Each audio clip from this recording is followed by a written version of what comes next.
এখন রাস্তায় ভাই প্রচন্ড চাঁদা, সব জায়গায় প্রতিটি স্ট্যান্ডে চাঁদা আছে, কোনো স্ট্যান্ডে চাঁদা ছাড়া নাই।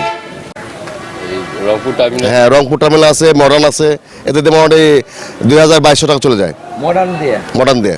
আর পীরগঞ্জে কি দিতে হয়? হ্যাঁ পীরগঞ্জ টাকা নেয়। মিঠাপুকুর, মিঠাপুকুরলে আপনার হচ্ছে ওই কি ওই যে কি মতা কি পুকুর, লাল দিঘি আছে, লাল দিঘিও টাকা নেয়। পীরগঞ্জে হ্যাঁ লাল দিঘি, সব জায়গায় প্রতিটি স্ট্যান্ডে চাঁদা আছে, কোনো স্ট্যান্ডে চাঁদা ছাড়া নাই। এখানেও চাঁদা আছে। পীরগঞ্জে মিঠাপুকুর এখানে মোট খরচ আপনার 1800 টাকা, 1700 থেকে 1800 টাকা এখানে খরচ আছে। এটা আছে আপনার মাস্টার আছে, তারপর আপনার হচ্ছে কোলার বয় আছে, মালিক সমিতি আছে, আপনার চেন আছে।